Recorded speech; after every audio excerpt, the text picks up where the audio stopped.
La parole est à Frédéric Massa. Merci, Monsieur le Président. Je n'augmenterai pas les impôts, mais au contraire, je ferai tout pour les baisser. Et oui, vous l'avez reconnu, c'est le candidat Sarkozy qui martelait ce slogan durant la campagne des présidentielles en 2007. Il promettait de réduire les prélèvements obligatoires de 4 points durant son mandat, soit, expliquait-il, de 1 000 € rendus aux Français par foyer et par an, y compris les retraités, et 4 900 € par foyer si on s'en tient, disait-il, à la France qui travaille. Mais ces promesses se sont envolées le soir même de son élection à la brasserie populaire du Fouquet's. Pour augmenter les rentrées fiscales sans toucher aux impôts les plus visibles et les plus symboliques, la majorité a rusé et multiplié au fil des ans les taxes et dispositifs de prélèvements divers et variés, touchant à de très larges domaines. Bilan: plus de 24 nouvelles taxes ont été créées, dont les franchises médicales, les taxes sur les mutuelles, les taxes sur les accidentés du travail. Autant de mesures qui pénalisent avant tout les classes populaires et les classes moyennes. Simultanément, du bouclier fiscal à l'allègement de l'ISF, en passant par une myriade de niches fiscales, les plus riches ont partagé l'essentiel des 40 milliards d'euros de dégrèvements fiscaux. 79% des Français trouvent la fiscalité injuste. Et ils ont raison.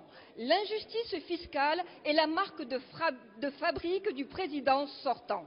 Et comme si l'addition n'était pas assez salée, aujourd'hui, à 67 jours de l'élection présidentielle, le président sortant impose une nouvelle ponction sur la TVA, ce qui fait au total 13 milliards d'impôts qui vont frapper injustement les plus modestes, soit l'équivalent du paquet fiscal. Madame le ministre du Budget et des Comptes publics, porte-parole du gouvernement. Monsieur le Président, Mesdames et Messieurs les députés, Madame la députée Massa,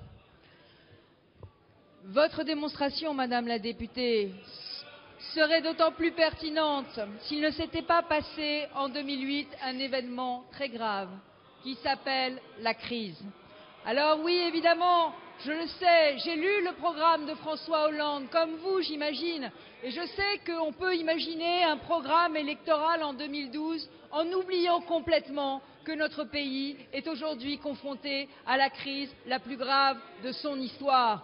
Oui, je sais qu'on peut promettre dans un programme pour 2012 20 milliards de dépenses publiques supplémentaires et 50 milliards d'impôts de plus pour les Français.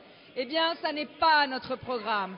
Votre démonstration serait plus crédible, Madame la députée, si vous proposiez de revenir sur l'ensemble des taxes qui ont été votées pendant ce quinquennat. Mais vous ne le proposez pas, parce que vous savez bien que si nous avons dû trouver des recettes supplémentaires, c'est simplement parce que nous devions baisser nos déficits, que nous avions une responsabilité et que cette responsabilité, nous l'avons assumée. Alors aucune de ces nouvelles recettes, vous ne reviendrez dessus. Aucun de ces impôts votés, vous ne reviendrez dessus. Non, vous allez en ajouter 50 milliards de plus. C'est ça votre projet, des taxes, des dépenses publiques. Nous faisons des réformes structurelles. Nous limitons la progression des dépenses. C'est ça la différence entre vous